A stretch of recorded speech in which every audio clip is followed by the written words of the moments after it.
नमस्कार, मैं दीपक शर्मा और मेरे YouTube मंच पर आपका स्वागत। दोस्तों, मोदी जी जब से प्रधानमंत्री बने वो आए दिन देश को कोई ना कोई नया नारा देते रहे। जैसे एक देश एक कानून, अब वो यूनिफॉर्म सिविल कोड हो सकता है, एक देश एक कार्ड, एक देश एक चुनाव। लेकिन शायद एक नारा है, नारे तो कई हैं लेकिन एक नारा है जो मोदी जी आपको जानबूझकर नहीं बताते या भूल जाते हैं, लेकिन वो नारा शायद आज मैं ऐड करना चाहता हूं इस लिस्ट में।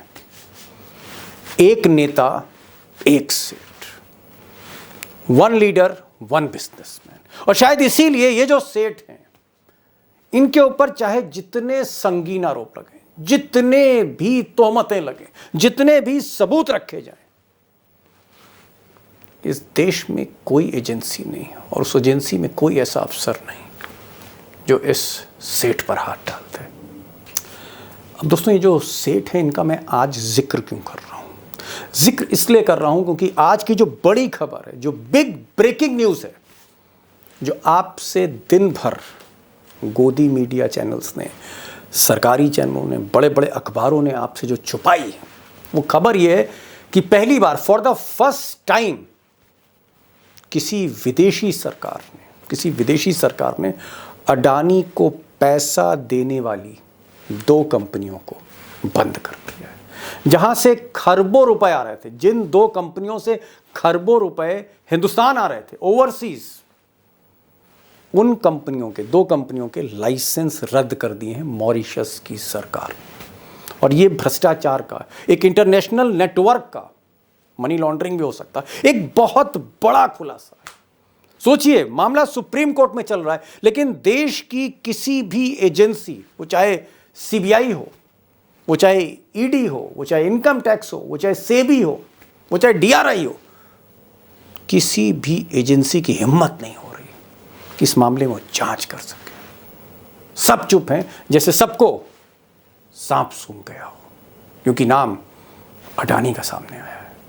लेकिन दोस्तों, इन एजेंसियों के चुप होने के बावजूद, खामोश होने के बावजूद, जो गुजरात लॉबी है, ये जो गुजरात लॉबी है, इसकी नींद उड़ी हुई है, इसकी परेशानियां बढ़ गई हैं, बेचैनी बढ़ गई है, क्योंकि ये जो मामला है वो चंद्रचूड़ की अदालत में, और ये जितने भी सबूत मैं आपको बता रहा हूं पिछले कुछ दिनों से, ये सारे साक्ष्य धीरे धीरे, दस्तावेजी सबूत चंद्रचूड़ की अदालत में पहुंच रहे हैं।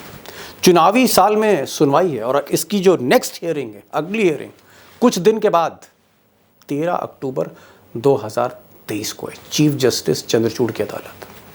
अब सवाल यह है कि गुजरात की लॉबी बेचैन क्यों?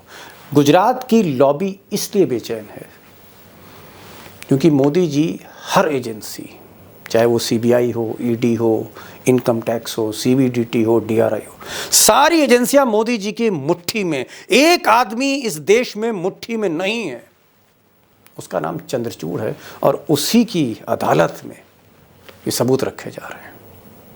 आपको क्या लगता है कि अब क्या चंद्रचूड़ को वो जो स्टील वाली रीढ़ की हड्डी है, स्टील बैकबोन, वो दिखानी चाहिए? वक्त आ गया है। वो दिखाएंगे सर, दिखानी चाहिए नहीं, वो दिखाएंगे। अभी तक तो चंद्रचूड़ जी ने इस देश के 143 करोड़ लोगों की न्यायपालिका में विश्वास को दृढ़ किया है, और इस देश के साथ भी अन्याय नहीं होने देंगे, क्योंकि मेरे देश की लॉजिस्टिक, डिफेंस, एयरपोर्ट्स, पोर्ट्स, सीपोर्ट्स ऐसे आदमी के हाथ में कैसे जा सकते हैं कि जो इतना बड़ा फ्रॉड, इतने बड़े जालसाजी करता हो। यदि ये रिपोर्ट सही है तो अब सेबी को भी जवाब देना पड़ेगा कि 2014 के लेटर का क्या हुआ। ये तो धागे खुलेंगे जी। अब दोस्तों, ये जो साक्ष्य मैंने आपके सामने रखे हैं, जो नए साक्ष्य हैं, नए सबूत हैं, ये कोई पहला मामला नहीं है। पिछले 9.5 साल में अडानी ग्रुप पर हर तरह की शिकायतें हुई, ओवर इनवॉइसिंग, मनी लॉन्ड्रिंग, ये टैक्स। कोई जांच ईडी में तो फाइल बंद हो गई, कोई जांच सीबीआई में तो फाइल बंद हो गई या फाइनल रिपोर्ट लगा दी गई, कोई शिकायत इनकम टैक्स में तो कार्रवाई नहीं हुई। ये सब कुछ होता रहा और चुटकियों का खेल था, क्योंकि मामला परम मित्र का था, एक नेता एक सेठ का था। लेकिन अब ये मोदी जी का, इसको दुर्भाग्य कहिए, बदकिस्मती कहिए, इत्तेफाक कहिए, शनि भारी हो सकता है, ग्रह भारी हो सकता है कि एक ऐसे शख्स की अदालत में सारे साक्ष्य रखे जा रहे हैं जिनसे मोदी जी बहुत कंफर्टेबल नहीं। एक ऐसा जज जिसकी लोग कहते हैं स्टील की बैकबोन है, जो झुकता नहीं है। बहरहाल इस पर तो खुलासा होगा, टाइगर और हम इसकी तह में जाएंगे और ये बताने की कोशिश करेंगे कि ये जो मामला धीरे धीरे संगीन होता जा रहा है, इसमें नए नए सबूत आ रहे हैं रोज अडानी को लेकर, इसका इम्पैक्ट 2024 के चुनाव में क्या पड़ेगा। वो मोदी जी की जो साख थी, ना खाऊंगा ना खाने दूंगा, उस साख का क्या होगा, असर क्या होगा इसका, और क्या वाकई अडानी एक गले की हड्डी बनते जा रहे हैं गुजरात लॉबी के लिए। और रोज जिस तरह के खुलासे हो रहे हैं, क्या ये मुसीबत बढ़ा रहे हैं मोदी जी के लिए शाह साहब, इस पर हम तह में जाएंगे। लेकिन मैं आपसे चंद सेकंड चाहता हूँ, उस साक्ष्य को समझ लीजिए। जो पैसा मॉरिशस से आया, खरबों रुपया, और मॉरिशस की सरकार क्यों मजबूर हो गई, मित्र देश होने के बावजूद क्यों मजबूर हो गई लाइसेंस कैंसिल करने में। चंद सेकंड लूंगा, बहुत आसानी से समझाने की कोशिश करूंगा। मामला जितना भी पेचीदा हो, मेरी कोशिश रहेगी बहुत सहजता से, आसानी से आपके सामने रखूं, बस गौर करते रहिएगा। अब दोस्तों, इतनी बड़ी खबर को जो गोदी मीडिया चैनल्स हैं, जो अखबार हैं, उन्होंने तो इसको छुआ नहीं, इस खबर को टच नहीं किया, क्योंकि 440 वोल्ट का करंट था इस खबर में। लेकिन इंडियन एक्सप्रेस की मैं दाद दूंगा जिसने हिम्मत करी, और इंडियन एक्सप्रेस अक्सर हिम्मत करता है सच बोलने की।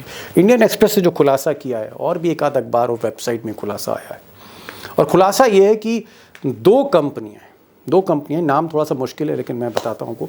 एक कंपनी है emerging India fund management, EIFM, और दूसरी कंपनी है EM रिसर्जेंट फंड। ये दो कंपनियां हैं। अब ऐसा साक्ष्य है कि इन दो कंपनियों से 2018 अप्रैल तक, यानी मोदी सरकार जब चल रही है परवान पे, 2018 तक मोदी जी की पिछली सरकार, अडानी की 3 कंपनियों को खरबों रुपए का, मैं बहुत ज़्यादा उसके बहुत माइक्रो लेवल पर नहीं जा रहा हूँ, लेकिन 3 कंपनियां हैं, खरबों रुपए के ट्रांजैक्शंस हुए हैं। ये 3 कंपनियां हैं Adani power limited, Adani transmission limited और अडानी एंटरप्राइज लिमिटेड। इन तीनों कंपनियों को बड़े पैमाने पर विदेश से पैसा भेजा गया, इन्वेस्ट किया गया। अब ये स्टॉक मार्केट को लेके ऊपर नीचे शेयर किए जाते हैं, वो मैं बाद में बताऊंगा आपको।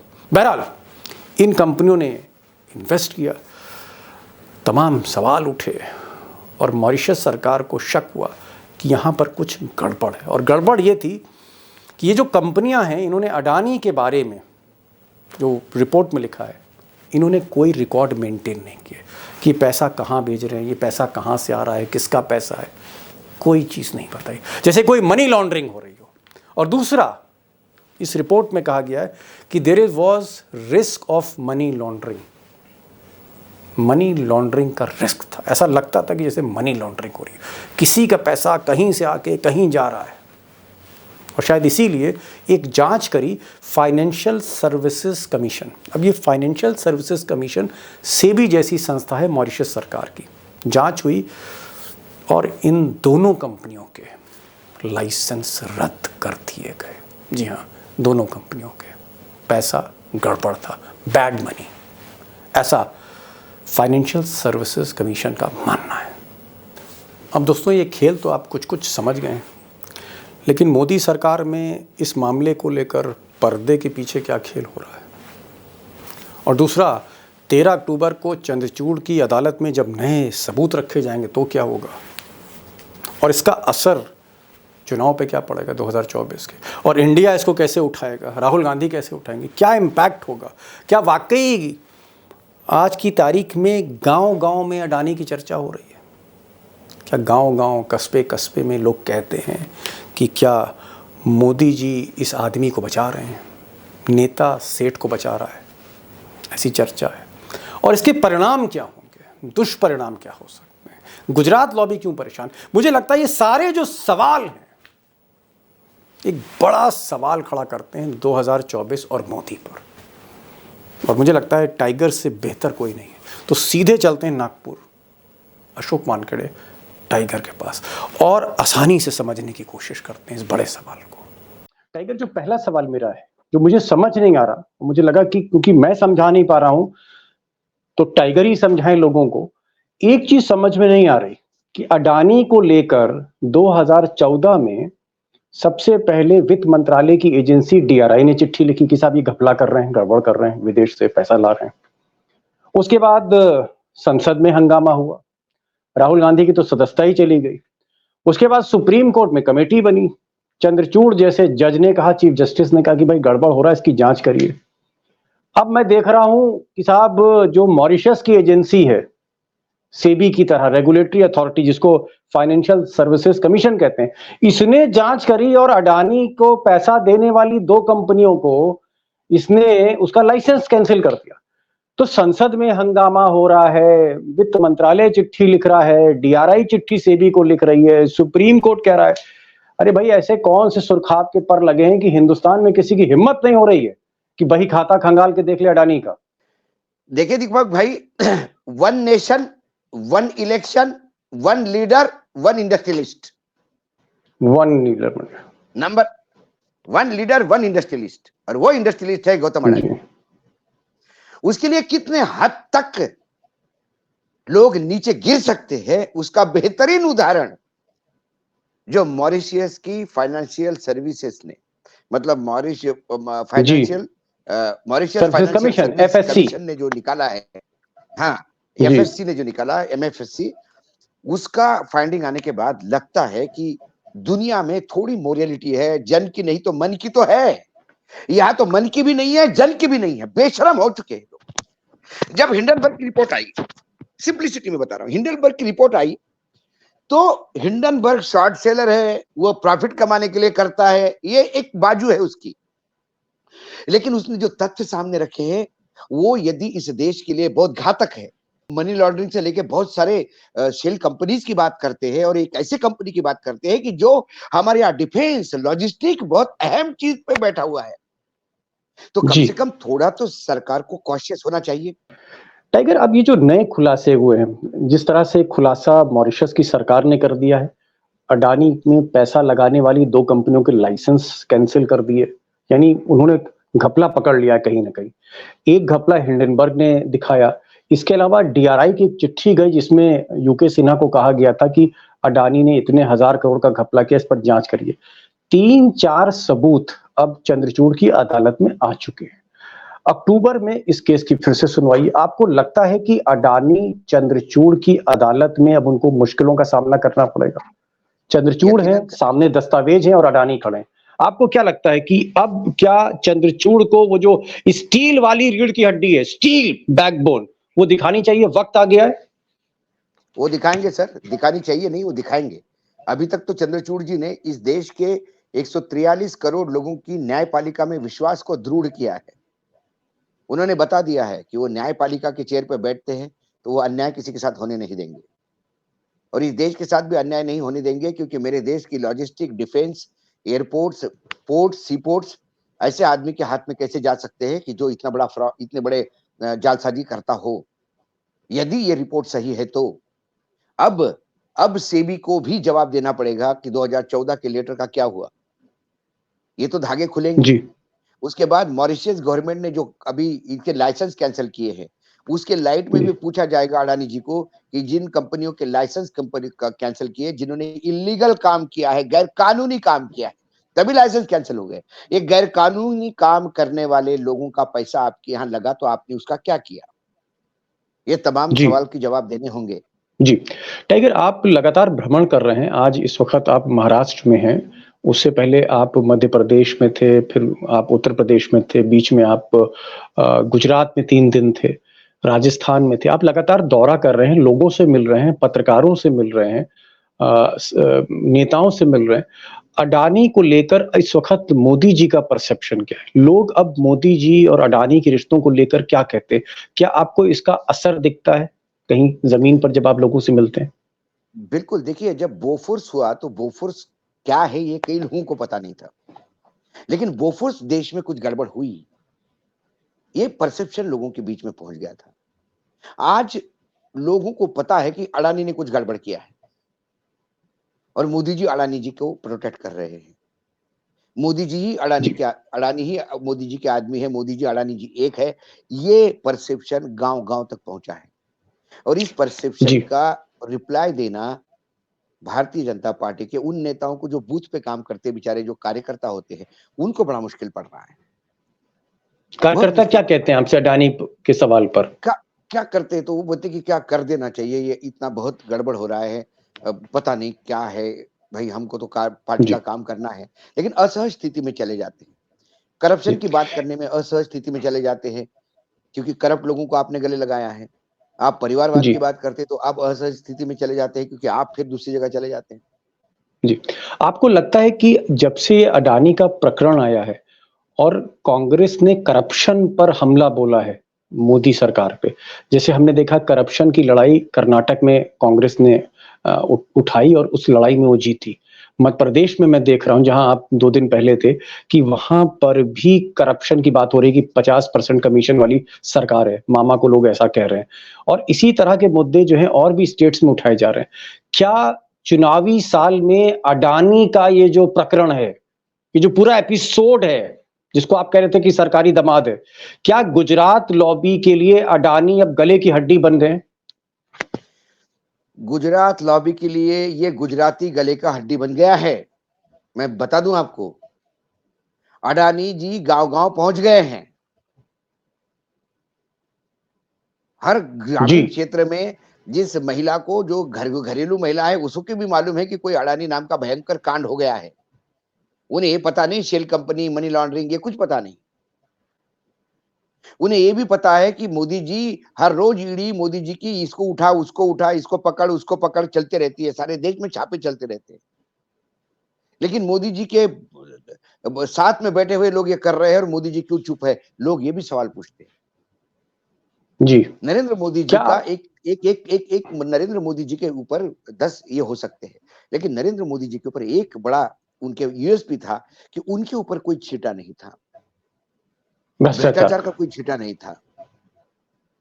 जी लेकिन अब भ्रष्टाचारियों को गले लगा के आप साथ में रखते हो और कहते हो कि मैं भ्रष्टाचार नहीं करूंगा, तो अब ये हो नहीं सकता। मैन इज जी known by the company you keep. जी। So what is your tiger, company? एक बहुत Is ही Ajit Pawar your company? Is Gautam Adani your company? Is जी Chhagan Bhujbal your company? Is Hemanta ji Hemanta Vishwa Sharma is your company? जी जी। Tiger, एक एक बहुत पर्सनल क्वेश्चन आपसे मैं पूछ रहा हूँ और मुझे उम्मीद है कि आप टाइगर जैसा जवाब देंगे। जब आप बीजेपी के सांसदों से मिलते हैं, जो या बीजेपी के मंत्रियों से मिलते हैं जो मोदी सरकार में मंत्री हैं, इन लोगों से जब आप मिलते हैं और बंद कमरों में आपकी बातचीत होती है, क्या अडानी का मसला वो डिस्कस करते हैं? और अगर आप डिस्कस करते हैं तो वो बंद कमरे में आपके कान में क्या कहते हैं अडानी के बारे में या मोदी के एक्शन के बारे में? वो क्या फील करते हैं? क्या बताऊं दीपक भाई, नाम तो लूंगा नहीं मैं लोगों के, क्योंकि उनका पॉलिटिकल करियर खत्म हो जाएगा, खराब हो जाएगा। लेकिन लोगों ने ये भी बताया है कि अडानी जी का कितना प्रकोप है और अडानी जी की वजह से कैसे उनके भी डिपार्टमेंट में उनको कई जगह कॉम्प्रोमाइज प्रेशर करना है। पड़ा, प्रेशर है। ये ये जी ये मैंने देखा है। नीति आयोग ने जब पहली बार ऑब्जेक्शन लिया था कि जिस आदमी ने कभी एयरपोर्ट पे काम ही नहीं किया, तो उनको कैसा एयरपोर्ट दे सकते हैं आप? तो नीति आयोग की उस ऑब्जेक्शन को रद्दी के टोकरी में डाला गया और फॉर्मेट बदला गया। क्या महाराष्ट्र के नेता दबी जुबान में ये नहीं कह रहे हैं? महाराष्ट्र में जो महाराष्ट्र स्टेट गवर्नमेंट में जो काम कर रहे हैं, वो ये कैसा प्रोजेक्ट चला गया है, वो जो झोपड़पट्टी वाला जी। अडानी जी को, क्या लोगों को पता आपको नहीं है? लगता है कि आपको लगता है कि जैसे राजनाथ सिंह रक्षा मंत्री हैं और अडानी ने डिफेंस में कई कंपनियां खोली हैं, इसी तरह से नितिन गडकरी जो हैं वो ट्रांसपोर्ट मिनिस्टर हैं, हाईवेज उनके अंडर में है, वहां बहुत बड़े बड़े ठेके अडानी को दिए गए। तो क्या राजनाथ और गडकरी भी मतलब अडानी को उनको ठेका देना पड़ता है या मतलब वो भी रेसिस्ट नहीं कर पाती या उनकी मजबूरी है? नहीं, मैं नाम तो नहीं लूंगा, लेकिन ये सारे जो काम है अडानी जी के, ये पीएमओ से ही होने चाहिए, ये ऊपर के आदेश से होते हैं। ऊपर आज ऊपर आपको के लगता आदेश। है कि अडानी, मैं आपको दूसरा सवाल पूछता हूं, आप भी दिल्ली में बैठे और बहुत देखते हैं लोगों को, जी क्या आपको लगता है कि गडकरी और राजनाथ अपना डिपार्टमेंट चला रहे हैं? क्या आपको लगता है? जी गडकरी जी को जी। अभी तो नए प्रोजेक्ट अनाउंस करने के लिए मना कर दिया है। गडकरी जी को नया प्रोजेक्ट अनाउंस करना है तो पीएमओ से परमिशन लेनी पड़ती है। ओहो। मतलब इनकी फाइलें जो है पीएमओ से दस्तखत होते हैं क्या? मतलब ये सिर्फ अभी अभी एक स्टैम्प अभी मोहर मोहर बन के रह लेटेस्ट गए? इंफॉर्मेशन, क्या ये कोई राजनाथ बड़े सिंह और गडकरी मोहर हैं, स्टैम्प पेपर हैं, बन गए हैं, स्टैम्प है, मजबूरी हो गई उनकी, स्टैम्प पेपर हो गए हैं, स्टैम्प रबर स्टैम्प हो गए हैं। Rubber stamp?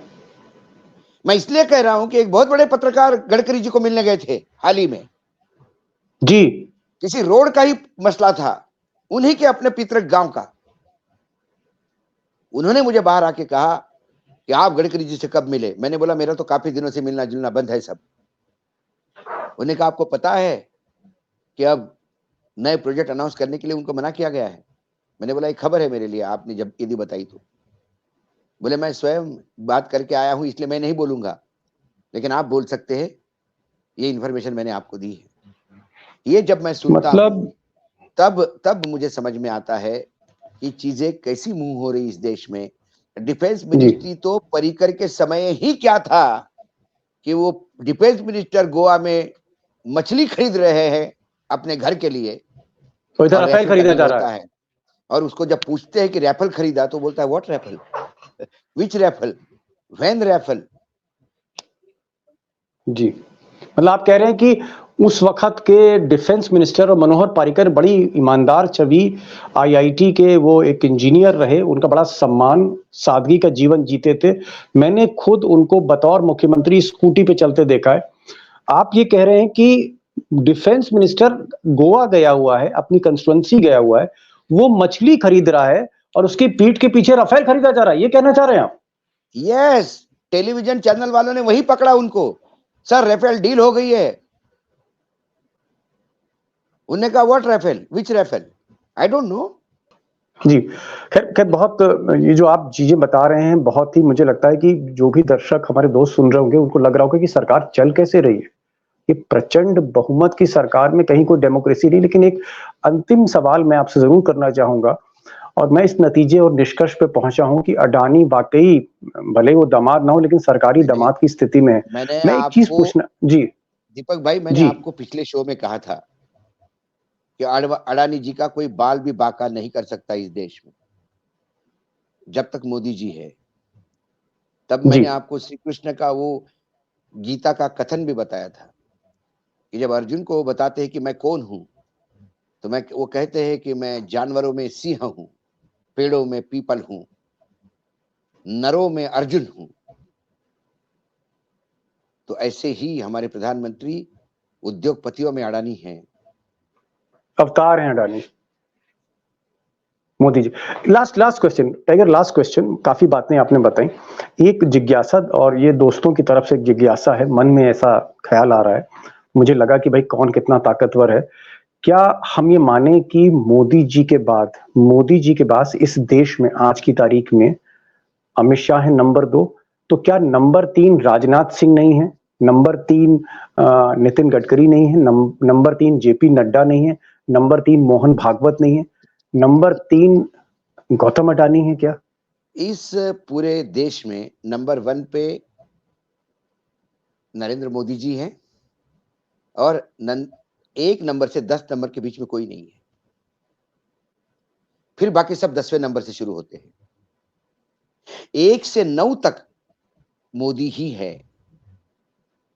10 और नंबर पे अमित शाह है। अडानी जी मोदी का ही एक रूप है, तो वो नंबर 1 ही रहेंगे। नंबर 1 है। लाभ उनको रैंकिंग नहीं देना 10वें चाह के, रहे। नहीं 10वें के, नहीं एक ही है, मैंने कहा ना। जब श्री कृष्ण कहते हैं कि पेड़ों में मैं पीपल हूं, तो हम पीपल की पूजा श्री कृष्ण के रूप में ही करते कि विष्णु का अवतार है ये। जी,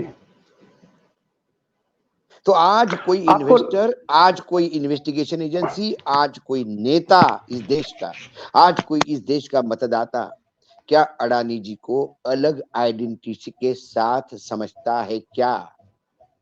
जी, अडानी दायने मोदी, तो अडानी जी मैं ही आपसे ये मोदी अगर है, मोदी पूछूं, ही मैं अडानी। टाइगर एक सप्लीमेंट्री क्वेश्चन मैं पूछूं, अगर आप ये कह रहे हैं कि अडानी रूप है मोदी का और अडानी से ज्यादा ताकतवर सिर्फ मोदी ही है, बाकी कोई नहीं है, तो इस देश की जो एजेंसी हैं, चाहे ईडी हो, सीबीआई हो, डीआरआई हो, सेबी हो, जितनी भी एजेंसियां हैं, क्या मोदी जी के रहते ये अडानी के खिलाफ जांच नहीं करेंगी जैसा कि प्रमाण मिल रहे हैं, नंबर 1। और नंबर 2, चंद्रचूड़ आदेश पे आदेश भी देंगे तो ये जो मोटी खाल वाले ऑफिसर हैं इनके जू नहीं रहेंगी, ये कुछ नहीं करेंगे। इसका मतलब ये जो जांच है अडानी पर, ये तो फिर एक आई वॉश हो जाएगी 24 तक। ये नवंबर 2024 तक, जब तक चंद्रचूड़ जी है तब तक ये ऐसा ही खींचता जाएगा मामला। समय मांगा जाएगा, इन्वेस्टिगेशन कर रहे हैं, विदेश लेटर लिखे हैं, अभी मॉरिशियस में गए हैं, कंपनी को ढूंढ रहे हैं, टाइम लगेगा, ये करेगा वो करेगा, यही चलता जाएगा, कुछ नहीं हो सकता। और एजेंसियों की आप बात करते हैं, फिर मैंने कहा कि क्या आपकी एजेंसी आपको परेशान करेगी? और चंद्रचूड़ के रिटायर होने के बाद फिर क्या होगा? चंद्रचूड़ के रिटायर होने के बाद मैं बहुत बड़ा आस्तिक हूँ। मैं सुबह पूजा किए बगैर घर से निकलता नहीं, मुझे उसमें शर्म भी नहीं आती ये कहने में कि मैं भगवान में विश्वास रखता हूँ। तो मेरे जैसे 143 करोड़ लोग इस देश के रोज भगवान से प्रार्थना कर रहे हैं कि चंद्रचूड़ जी के रिटायरमेंट के बाद दूसरा चंद्रचूड़ ही देश को मिले, कोई ऐसा व्यक्ति आए जो चंद्रचूड़ को रोल मॉडल माने। चंद्रचूड़ जी ने भी किसी अपने सीनियर्स को रोल मॉडल माना है, ऐसे ही लोग आते जाएंगे। न्यायपालिका में यदि लोगों का विश्वास बना रहा तो इस देश में कितनी भी अराजकता हो, कितने भी तानाशाह आए, कितने भी उद्योगपति आए, कितने भी शेल कंपनी आए, कितने भी पैर चाटने वाली एजेंसियां हो और कितने भी गोदी मीडिया हो, इस देश के 143 करोड़ लोगों की इतनी ताकत है कि वो सबसे लड़ सकते हैं। लेकिन न्यायपालिका साथ में चाहिए। जिस दिन न्यायपालिका साथ छोड़ देगी उस दिन भगवान भी इस देश को नहीं बचा पाएगा। टाइगर, बहुत बहुत बहुत जबरदस्त आपने बात कही और आपने कहा कि आपकी सिर्फ यही कामना है और जो हमारे दोस्त देख रहे हैं उनकी भी यही कामना होनी चाहिए, मुराद उनको रखनी चाहिए कि चंद्रचूड़ जब नवंबर में रिटायर हो 24 में, तो टाइगर कह रहे हैं कि फिर चंद्रचूड़ ही कोई आए। और अगर दूसरा चंद्रचूड़ नहीं आया या चंद्रचूड़ से इंस्पायर होकर दूसरा चीफ जस्टिस नहीं आया, तो टाइगर का इशारा है कि अडानी जैसा मामला ये ठंडे बस्ते में डाल दिया जाएगा, इसमें फिर कुछ होने वाला नहीं। और यही हाल कमोबेश जितने भी बड़े मुकदमे हैं, जितने भी संगीन मुकदमे, उनका ये हश्र होगा। तो एक चंद्रचूड़ की जरूरत है और चंद्रचूड़ के बाद भी एक चंद्रचूड़ चाहिए। Am I right, tiger? Yes, निरंतर चाहिए, उसके बाद निरंतर चाहिए। इस देश को अगर आगे बढ़ना है चाहिए तो मुझे इस देश में राजनेता भी बहुत ईमानदार चाहिए तो इस देश में मुझे ब्यूरोक्रेसी भी बहुत ईमानदार चाहिए। लेकिन बाकी जगह तो मैं होपलेस हो चुका हूं। एक जगह आशा की किरण है, उस टिमटिमते किरण के चक्कर में आज लोकतंत्र जिंदा है और सांस ले रहा है, ऐसा कम से कम मैं कह सकता हूं दावे के साथ। टाइगर, आप आए, आपने नागपुर से महाराष्ट्र में आपकी कई मीटिंग्स थी, कई जगह आपको जाना था, उसके बीच में आप अपने होटल है, आपने हमसे बात करी, समय दिया। और मुझे लगता है कि ये दोस्तों को हमें फक्र है, हम, हमारे ऑडियंस, हमारे दोस्त, कि आप सबका इतना एहतराम करते, इतनी इज्जत करते, उनसे इतना प्यार करते कि चाहे जो मीटिंग हो आप कैंसिल करके आ जाते हो।